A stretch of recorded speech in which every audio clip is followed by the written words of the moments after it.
Lakers posibleng makuha ang player na pinalagpas nila sa NBA draft noong 2023. Pero bago yan, sa gitna ng matinding pagbabago sa roster ng Los Angeles Lakers, isa sa mga pangalang paulit-ulit na inuugnay sa team ngayong off-season ay si Nick Claxton, ang athletic at defensive-minded center ng Brooklyn Nets.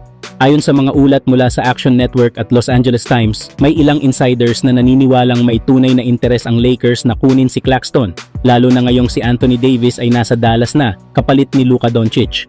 Bagamat malinaw na nais ng Brooklyn na panatilihin si Claxton bilang bahagi ng kanilang rebuild, marami ang naniniwalang wala ng tunay na untouchable sa Nets roster. At kung may makabuluhang offer, posibleng buksan ng Brooklyn ang kanilang pinto. Isa sa mga lumulutang na trade scenario ay nagsasabing handang isakripisyo ng Lakers ang ilang assets para lang makuha si Claxton. Ayon sa mga ulat, posibleng magpadala ang Los Angeles ng package na binubuo ni Dalton Knecht, ang kanilang promising rookie scorer, Gabe Vincent, isang veteran guard na may playoff experience, at Maxi Kleber, isang stretch big na maaring makatulong agad sa spacing ng Nets. Kasama pa riyan ang ilang future draft picks na siguradong valuable para sa Brooklyn habang nasa proseso sila ng rebuild. Pagdating sa laro, hindi man superstar si Claxton pero consistent at solid ang contribution niya sa court. Sa scoring, nagbibigay siya ng 10 puntos bawat laro, simple pero sigurado. Sa rebounding, malapit sa 8 kada laro, sapat para kontrolin ang boards. May naipapasa rin siyang 2 assists kada laro, kaya't hindi lang siya pang finisher. At sa depensa, dito siya talagang namumukod tangi. Mahigit 1 block bawat laro at madalas pa nga ay crucial stops sa crunch time. Sa efficiency, mahigit 56% ang shooting percentage niya mula sa field, patunay ng matalinong shot selection at maayos na finishing sa ilalim. Pagdating sa skill set, ang lakas ni Claxton ay nasa kanyang mobility at basketball IQ. Kaya niyang mag-switch sa mga guards sa pick and roll, manatili sa harap ng ball handler at bumalik agad sa loob para sa help defense. Offensively, hindi siya ball dominant, pero malaking threat sa pick and roll plays at lob finishes. Di man flashy pero pang matibay na depensa at presence sa ilalim ng ring, yun ang hatid niya sa kahit anong contender.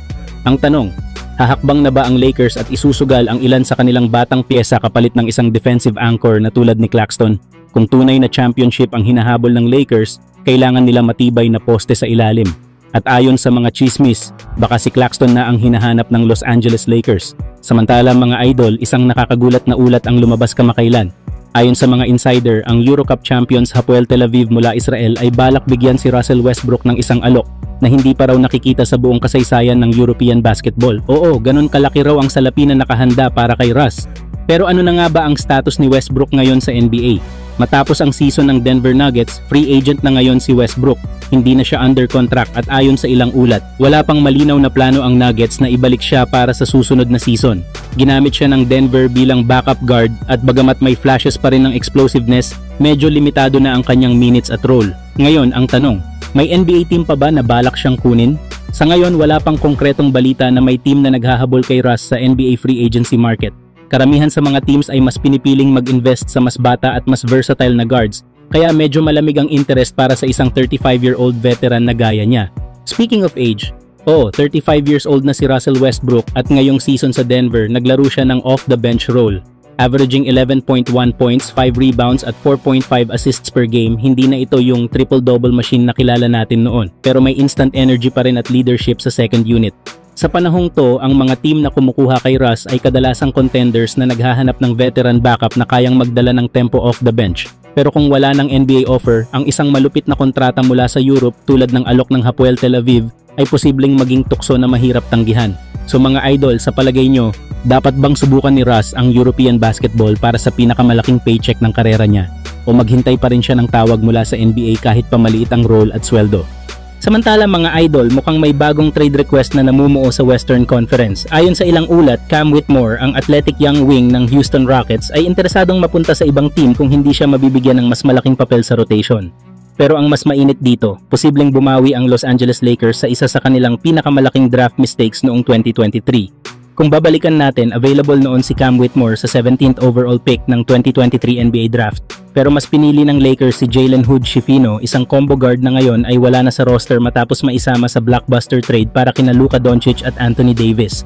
Habang si Schifino ay hindi nakapagpakita ng malaking impact sa Lakers, si Cam Whitmore naman ay tahimik pero solid ang naging rookie season sa Houston. Ayon sa datos, sa kabila ng limitadong playing time, nag-average si Whitmore ng halos 12 points per game, may 3 rebounds at 45% shooting mula sa field, na may moments pa ng explosive scoring nights. At ang mas nakakabilib, 19 years old pa lang si Cam, pero kitang-kita na ang potential niya bilang modern NBA wing. Mabilis, explosive, malakas sa transition at may off-the-dribble scoring capability.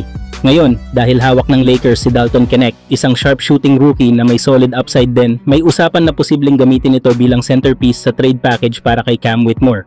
Totoo, maganda rin ang projection ni Knecht pero kung pagbabasehan ang physical tools, age at NBA readiness, mas advanced na ngayon si Whitmore. Bakit nga ba swak si Cam sa Lakers? Una, bata pa at may athleticism na kayang sabayan ang bilis ng laro ni Luka Doncic. Pangalawa, kulang ang Lakers sa consistent young wings na kayang gumawa ng sarili nilang tira.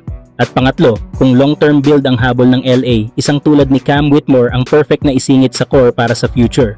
Kung may pagkakataon ng Lakers na bumawi sa pagkakamaling draft decision nila, ito na yon. Cam Whitmore to the Lakers, maagang age, mataas ang ceiling at swak sa system, isang batang talento na pwedeng maging X-factor sa bagong era ng purple and gold.